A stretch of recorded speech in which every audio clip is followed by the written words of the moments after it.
السلام علیکم ورحمۃ اللہ وبرکاتہ نحمده ونصلی علی رسولہ الکریم اما بعد فاعوذ باللہ من الشیطان الرجیم بسم اللہ الرحمن الرحیم رب اشرح لی صدری ویسر لی امری واحلل عقدۃ من لسانی یفقہوا قولی۔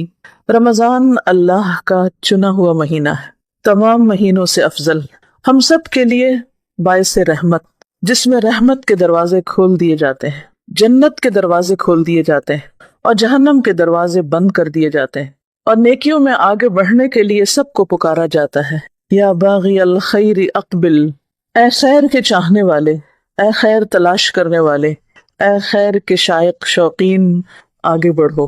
ویا باغی الشر اقصر، اور اے شر چاہنے والے، اے برے کام کرنے والے، برائی کے طلبگار، اقصر کمی کر دو، رک جاؤ، سٹاپ اٹ۔ رمضان تبدیلی کا مہینہ ہے، رمضان اللہ کے قریب ہونے کا مہینہ ہے۔ ہم سب اس وقت اپنے آپ سے پوچھیں کہ یہ رمضان میرے لیے ایک یونیک رمضان کیسے ہو سکتا ہے؟ زندگی میں ہم نے کئی رمضان دیکھے ہیں، رمضان ہر سال لوٹ کر آتا ہے، یہ ہمارے لیے کوئی نئی چیز نہیں، لیکن آخر وہ کیا بات ہے، وہ کیا خاص چیز ہے کہ جو ہمیں اس رمضان میں حاصل کرنی، جو ہم نے اب تک حاصل نہیں کی؟ ہم اس رمضان میں اپنے لیے کیا چاہتے ہیں؟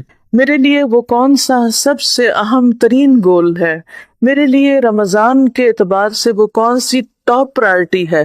وہ کون سی ایک خاص چیز ہے کہ جس پر میں نے کام کرنا ہے پورا رمضان، اور پھر اینڈ پر دیکھنا ہے کہ کیا وہ چیز میرے اندر آئی ہے یا نہیں؟ رمضان تو چونکہ رحمتوں کا مہینہ ہے، رحمت کے دروازے کھلتے ہیں تو ہر طرف سے خیر و بھلائی آتی، آپ بہت کچھ سمیٹ سکتے ہیں، لیکن بہت ساری چیزیں ایک خاص چیز کی طرف انسان کو لے جاتی ہیں، اور وہ چیز کیا ہے؟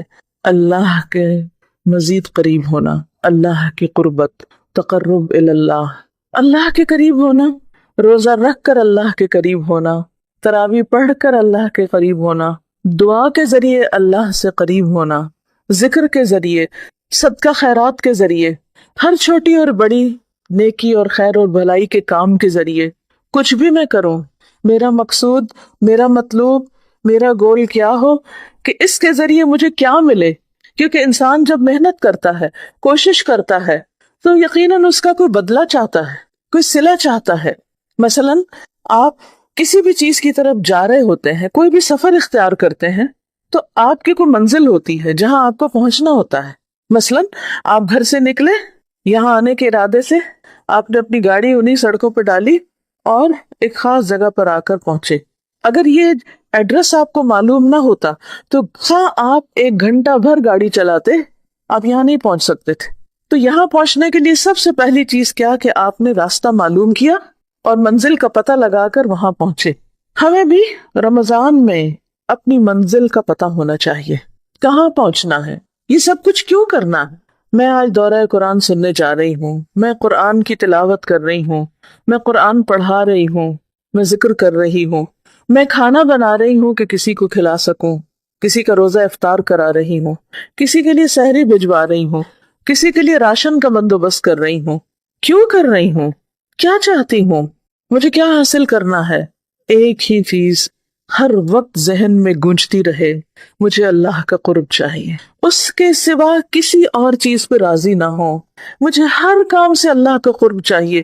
جب روزہ رکھ رہے ہوں، سحری کے لیے اٹھے، نیند سے آنکھ نہیں کھل رہی، تھکے ہوئے ہیں رات کے، لمبا قیام کر کے سوئے، اب اٹھا نہیں جا رہا، کیوں اٹھنا ہے؟ کس کے لیے اٹھنا ہے؟ اللہ کے لیے اٹھنا ہے۔ اس تکلیف سے، نیند توڑنے سے کیا چاہیے؟ اللہ کا قرب چاہیے، مجھے اللہ کے قریب ہونا ہے، کیونکہ میرے لیے وہ ہستی سب سے اہم ہے، باقی سب تو اس کی مخلوق ہیں۔ کوئی پیارے سے پیارا انسان آپ کا اس کی کریشن ہے، کوئی محبوب سے محبوب ترین چیز آپ کی سونے چاندی کے ڈھیر کریشن ہے اس کی۔ یہ نہیں، ان کا بنانے والا چاہیے، اس کی محبت چاہیے، اس کی رحمت چاہیے، اس کی معرفت چاہیے، اس کی پہچان چاہیے۔ دنیا میں جتنی بھی چیزیں ہیں، کل من علیہا فان، سب فنا ہونے والی ہیں، سب کچھ ختم ہو جائے گا۔ کسی بھی چیز کے پیچھے بھاگتے رہیں، جتنا چاہے بھاگیں، کوئی بھی چیز سمیٹیں، جتنی چاہے سمیٹ لیں، لیکن بالآخر ہر چیز کو ختم ہونا ہے۔ وہ سب چیزیں رکھی رہیں گی، آپ چلے جائیں گے دنیا سے، نہیں، مجھے ختم ہونے والی چیزیں نہیں، ان سے آگے کچھ چاہیے، وہ چاہیے جس کو کبھی فنا نہیں ہونا، حی لا یموت، جو زندہ ہے، جس پر کبھی موت نہیں آئے گی، جو ہمیشہ جاگتا ہے، جسے کبھی نیند نہیں آتی، جسے کبھی اونگ نہیں آتی۔ سب غافل ہو جاتے ہیں، وہ لمحے بھر کے لیے آنکھ جھپکنے کی دیر بھی غافل نہیں ہوتا۔ مجھے اس کو راضی کرنا ہے، مجھے اس کو خوش کرنا ہے۔ اس لیے رمضان کی ساری بھاگ دوڑ، سال کے 11 مہینے تو ہم دنیا کے پیچھے بھاگتے رہتے ہیں، لیکن رمضان کی ساری بھاگ دوڑ صرف اور صرف ایک اللہ کے لیے۔ ان صلاتی و نسکی و محیای و مماتی للہ رب العالمین لا شریک لہ وبذلک امرت وانا اول المسلمین۔ مجھے یہ نہیں دیکھنا کہ کوئی اور یہ کر رہا ہے یا نہیں، انا اول المسلمین، میں سب سے پہلے سر تسلیم خم کرنے والا۔ تو صبح سے لے کر رات تک کوئی بھی کام کرے، مثلاً اٹھنے کے بعد آنکھیں نیند سے بھری ہوئی ہیں لیکن آپ اللہ کے حضور کھڑے ہیں، تو وہ بھی آسمانی دنیا پر قریب آ کر آپ کو پکار رہا ہے، مانگو جو مجھ سے مانگنا چاہتے ہو، میں دوں گا تمہیں۔ تو جب انسان کا کنیکشن اس کے ساتھ ہو جاتا ہے تو نیند جیسی چیز بھی چلی جاتی ہے۔ آپ نے دیکھو گا، آپ گہری سے گہری نیند سو، لیکن اگر کوئی آپ کا محبوب ترین انسان آ جائے تو کیا آپ سوتے رہیں گے؟ سب چھوڑ کے آپ اٹھ کھڑے ہوں گے اور یہ ظاہر بھی نہیں کریں گے کہ میں نیند سے اٹھا ہوں، یہ ناگواری کے اثرات بھی نہیں آئیں گے۔ پھر آپ دیکھیے کہ آپ کچن میں جاتے ہیں، افطاری بناتے ہیں یا لگاتے ہیں، یا جو بنا رہے ہیں ان کو انسٹرکشنز ہی دیتے، کچھ بھی کرتے ہیں، اس وقت آپ کو احساس ہوتا ہے باقی سب گھر والے سو رہے ہیں، میں کیوں جاگ رہی ہوں؟ یہ کیا مصیبت ہے؟ سارے کام میرے ہی ذمے، سب آرام کریں اور میں کام کروں۔ اس سے اچھا تھا عورت نہ ہوتی، کچھ اور ہوتی، عورت نہ ہوتی، اتنے کام کرنے پڑتے ہیں، اتنی ذمہ داریاں ہیں مجھ پہ۔ کیا سوچ آپ کا دل ٹھنڈا کر دے گی، کیا چیز آپ کے اندر ایک خوشی کی لہر دوڑا دے گی، کس چیز سے آپ پرسکون ہو کر شکر گزار ہو جائیں گے کہ اللہ تیرا شکر ہے، تو نے مجھے اس کام کے لیے چنا کہ میں سارے گھر والوں کے لیے سحری کا انتظام کروں، سب کو میں کھانا کھلاؤں۔ میں کیوں کھانا بنا رہی ہوں؟ میں کیوں سحری تیار کر رہی ہوں؟ میں کیوں کچن میں کھڑی ہوں جبکہ لوگ آرام سے ابھی سو رہے ہیں؟ کس کے لیے؟ کس کے لیے؟ اللہ کے لیے، تاکہ میرا رب مجھ سے خوش ہو جائے، سارا غم جاتا رہے گا، کیونکہ رب چاہیے۔ پھر اس کے بعد آپ سب کو کھلا چکتے ہیں، سب میز چھوڑ کے چلے جاتے ہیں، باقی کام کس کا رہ جاتا ہے؟ آپ کا رہ جاتا ہے۔ اور کبھی کبھی غصہ بھی آنے لگتا ہے، یہ کیا بات ہوئی، اٹس انفیئر، اور آپ برتن پٹکنے لگتے ہیں، غصے میں آ جاتے ہیں۔ روزہ رکھا ہوا ہے، غصے سے بھرے ہوئے ہیں، کیا فائدہ ہے ایسے روزے کا؟ ایک ایک برتن کیوں پیار سے اٹھاؤں، کیوں واش کروں یا واش کرنے کے لیے رکھوں؟ کس کے لیے؟ اپنے رب کے لیے۔ ہم دنیا بھر کے انسانوں کی خدمت کو باعث فخر سمجھتے ہیں۔ اگر کسی شخص کے بارے میں آپ کو یہ پتا چلتا ہے کہ وہ سوشل ورکر ہے، وہ خدمت خلق کا کام کرتا ہے، وہ انسانوں کی فلاح و بہبود کا کام کرتا ہے، آپ بہت خوش ہو جاتے ہیں، آپ اس کی بہت عزت کرتے ہیں، احترام کرتے ہیں، اتنا اچھا انسان، انسانوں کے کام آتا ہے۔ لیکن کیا وہ انسان نہیں جو آپ کے گھر میں ہے؟ گھر والوں کی خدمت، گھر والوں کی مدد کر کے آپ کے اندر وہ اطمینان کیوں نہیں آتا؟ آپ اس کو کام کیوں نہیں سمجھتے؟ وہ باعث اجر کیوں نہیں؟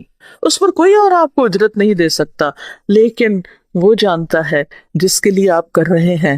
پھر چونکہ تنہائی کا وقت ہوتا ہے تو اندر سے طرح طرح کے خیال اٹھتے ہیں، آپ کو اپنی کوئی بہن یاد آ جاتی ہیں، اس کے گھر میں تو اتنے نوکر ہیں، اس کو تو ایسی اور ایسی فیسلٹیز حاصل ہیں، اس کے گھر میں تو آٹومیٹک واشنگ مشین ہے، ڈش واشر ہے، اور پھر آپ کی آنکھوں سے آنسو چھلکنے لگتے ہیں، میری قسمت پھوٹ گئی، میں یہاں کیوں آ گئی؟ ساری شکر گزاری جاتی رہتی ہے۔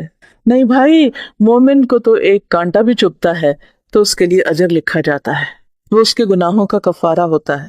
یہ آپ کے لیے امتحان ہے، اس کے لیے کوئی اور ہوگا جو آپ کو نہیں پتا۔ وہ ڈش واشر میں برتن ڈالتے ہوئے کسی اور بات پہ روتی ہوگی، آپ ڈش واشر کے لیے رو رہے ہیں، اس کے پاس ڈش واشر ہے، وہ پھر بھی رو رہی ہے، اس کا ہم و غم کچھ اور ہے۔ کیونکہ دنیا آزمائشوں کا گھر ہے، یہاں ہر شخص آزمایا جا رہا ہے، سب کا امتحان ہو رہا ہے۔ صرف سکون اس کو ہے جس کے دل میں رب ہے، جو اپنے سب کام رب کے لیے کرتا ہے، جو بھی اس کے حصے میں آ گیا۔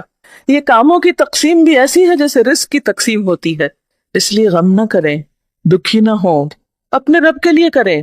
پھر نماز پڑھتے ہیں آپ، کیوں پڑھ رہی ہوں، کیوں کھڑی ہوں؟ اللہ تیرے لیے. پھر قرآن کھولا آپ نے, تلاوت ہو رہی ہے. اف, یہ جو رمضان میں پورا سپارہ پڑھنا پڑتا ہے تو جڑی جاتی ہوں بیٹھے بیٹھے.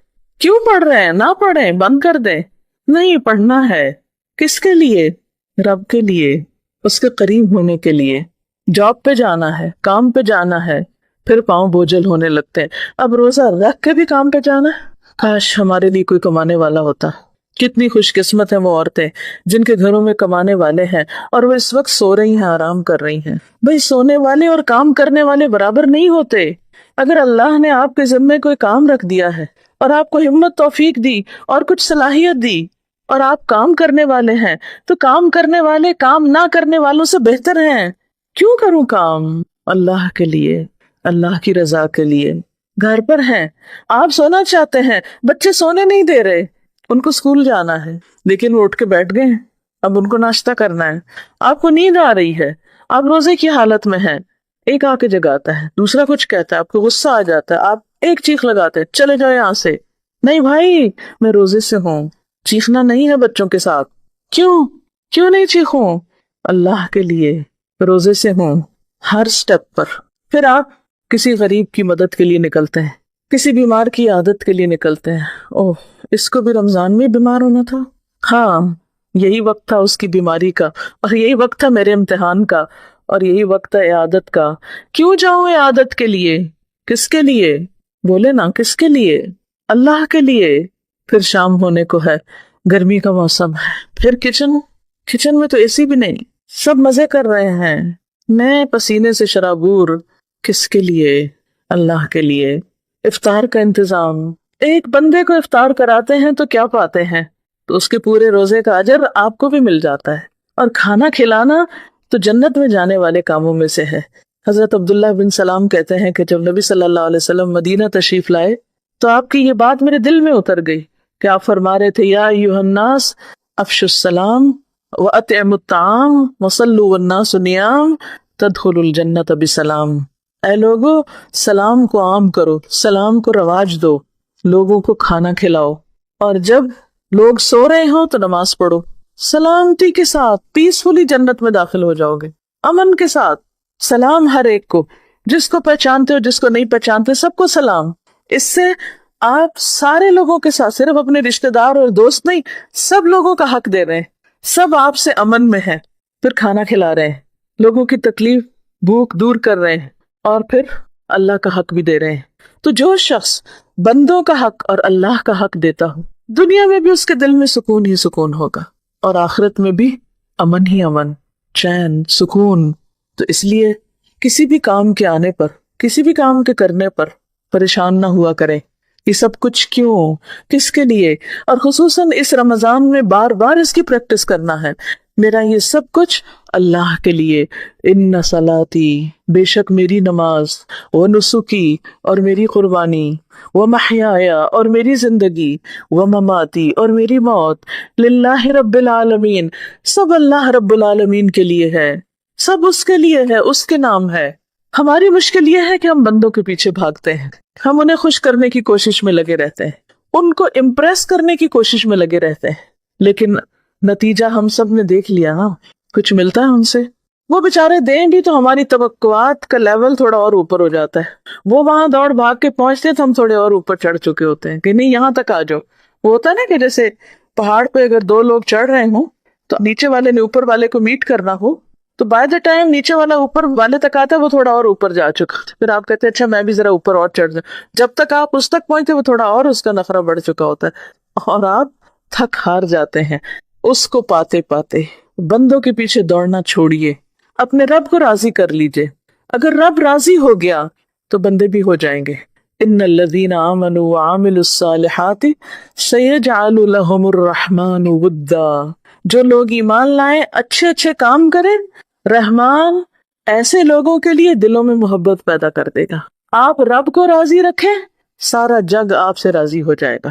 اور اگر پھر بھی نہ ہو, کوئی شکایت ان کو رہ بھی جائے, تو فکر کی ضرورت نہیں, اس لیے کہ ہماری زندگی کا مقصد بندوں کو راضی کرنا نہیں ہے. ہماری زندگی کا مقصد اپنے رب کو راضی کرنا ہے. اور جب ہم بندوں کو بھی راضی کریں تو اس لیے کریں کہ اس سے بھی رب راضی ہو. میں اپنے روٹھے ہوئے شوہر کو کیوں مناؤں؟ میری بھی تو کوئی عزت ہے.